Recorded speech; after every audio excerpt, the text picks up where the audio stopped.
ایک اور فریق ہے ہمارے اسی ملک پاکستان میں، بڑی تعداد ہے، اور اس فریق نے ایک پرامن رستے کو اختیار کر کے انتخابات میں بڑی کامیابی بھی حاصل کی۔ انصاف کی چھتری تلے تبدیلی کا بیانیہ پیش کیا جاتا ہے، دیا انہی لوگوں نے تھا، کرپشن کا بیانیہ صادق اور امین کہہ کے لوگوں کو نکلواؤ، عدلیہ کو لے کر آئے، سب کچھ کیا، لیکن معاملات بگڑے تو خود انہی کے خلاف معاملات ہو گئے۔ پوچھنا میں آپ سے یہ چاہتا ہوں کہ جو کچھ ہوا، شر ہوا، اس میں سے کچھ آپ کو قوم میں خیر بھی برآمد ہوتا ہوا نظر آیا؟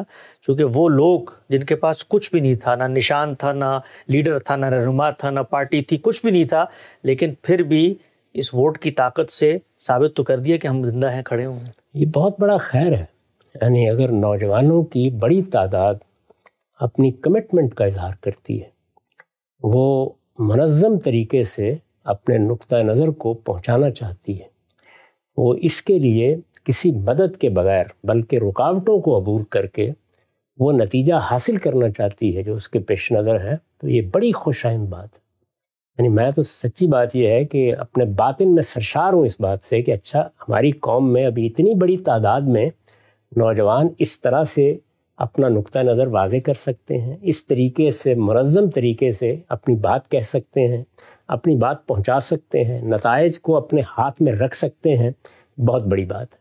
اگلا سوال اصل میں یہ ہے کہ نوجوانوں کو آپ نے پیغام کیا دینا ہے؟ جھوٹ بولنے کا، بددیانتی کرنے کا، دوسروں پر کیچڑ اچھالنے کا، اخلاقی تقاضوں کو پامال کرنے کا، یا ان کو یہ سکھانا ہے کہ سچائی، دیانت، ہر شخص کے معاملے میں تول کر بولنے کی صلاحیت؟ تو یہ آپ اس پہ بہت خوش ہو جائیں، میں بھی بہت خوش ہوں، ہے تو بہت بڑی چیز، بڑا اثاثہ ہے، ایسٹ ہے پوری قوم کا۔ لیکن سوال یہ ہے کہ لیڈرشپ ان کو کیا پیغام دے رہی ہے، کیا چیز ان میں پیدا کر رہی ہے؟ یہ معمولی بات نہیں ہے۔ اتنی بڑی تعداد میں اگر لوگوں کو آپ نے جھوٹ بولنا سکھا دیا ہے، بددیانتی سے بات کرنا سکھا دیا ہے، الزام لگانا سکھا دیا ہے، بدگمانیاں پھیلانا سکھا دیا ہے، افواہیں اڑانا سکھا دیا ہے، اگر آپ نے ان کے سامنے کوئی آدرش نہیں رکھا، ان کو آپ نے کسی منصب، کسی نصب العین کے لیے تیار نہیں کیا، تو آپ اندازہ کرتے ہیں کہ پھر آپ بارود بھر رہے ہیں۔ ان لوگوں کی تعداد بھی کم نہیں تھی جنہوں نے 35 سال تک اس ملک میں جانے دی ہیں، جنہوں نے اپنے سینوں سے بم باندھ کر اپنے آپ کو اڑا لیا ہے۔ ان کے اخلاص میں تو کوئی شبہ نہیں ہے، وہ بھی ایک بڑی طاقت ہے۔ اس وقت بھی آپ یاد کریں، میں نے یہ کہا تھا کہ یہ میری قوم کی کریم ہے جو اپنے سینوں سے بم باندھ رہی ہے، لیکن ان کے لیڈر اور رہنما ان کو کیا پیغام دے رہے ہیں اور کہاں لے جانا چاہتے ہیں؟ تو اس لیے یہ بڑی خوش آئند بات ہے، غیر معمولی۔ لیکن اس غیر معمولی بات کے ساتھ ایک بڑا المیہ وابستہ ہے، وہ یہ ہے کہ آپ نے ان کو نصب العین کیا دیا، نفرت یا واقعتاً کوئی آدرش ہے؟ میرا کنسرن یہ چیز۔ نقطہ بالکل واضح ہوا۔ اچھا ہم صاحب یہ بتائیے گا، یہ جو دوسرا فریق ہے انصاف کی چھتری تلے تبدیلی کا بیانیہ پیش کرتا ہے، ان کا یہ کہنا ہوتا ہے کہ بھائی ٹھیک ہے، ہم ہوگا استعمال، ہمیں وہ لوگ لے کر آئے، لیکن لانے کے بعد جو نتیجہ ہم نے تمہارے سامنے رکھا ہے اس کو دیکھو نا، اس پہ غور کرو۔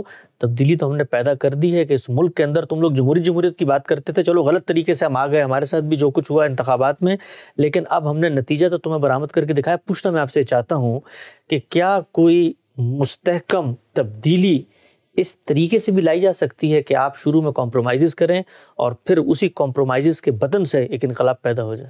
یہ بات یہ ہے کہ انسان اپنے تجربات سے سیکھتا ہے، اس میں کوئی شبہ نہیں ہے، لیکن یہ کوئی فلسفہ نہیں ہے کہ پہلے آپ جھوٹ پر، بددیانتی پر ایک بیانیہ بنائیں اور اس کے بعد پھر یہ کہیں کہ اس سے برگبار پیدا ہوں گے۔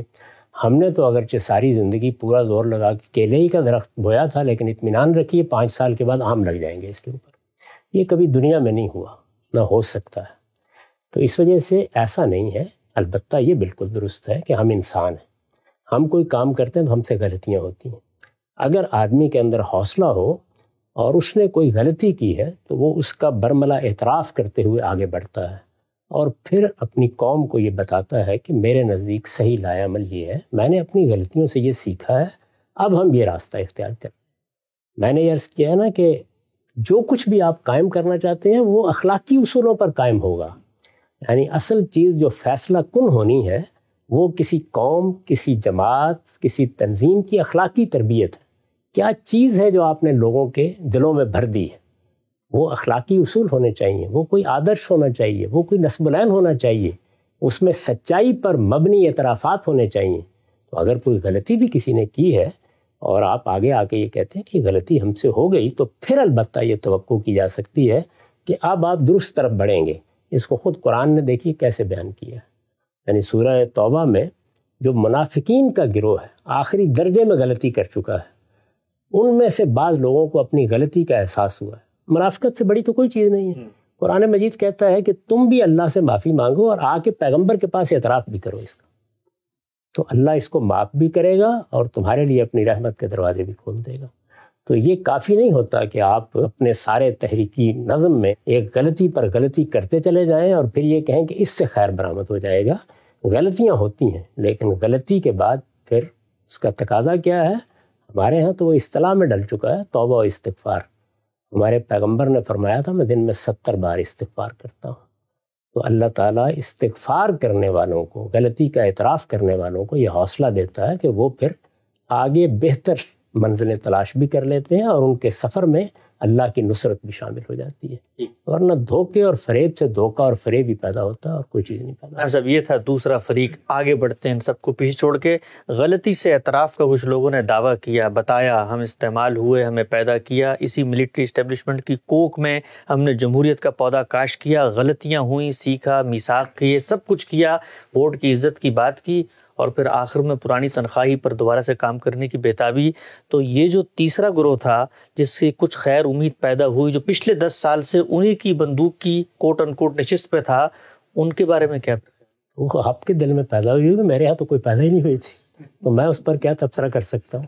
میں یہ جانتا تھا کہ یہاں پر بھی کوئی تبدیلی، حقیقی تبدیلی نہیں ہے، یہ کوئی اصولی تبدیلی نہیں ہے، اس میں منزل طے کر کے تبدیلی نہیں آئی، بلکہ یہ تبدیلی بجائے خود حکمت عملی کی تبدیلی ہے۔ تو حکمت عملی کی تبدیلی تو اصل میں اپنے آپ کو بھی فریب دینا ہوتا ہے، اس لیے مجھے کوئی امید بھی نہیں تھی، میں مایوس بھی نہیں ہوں۔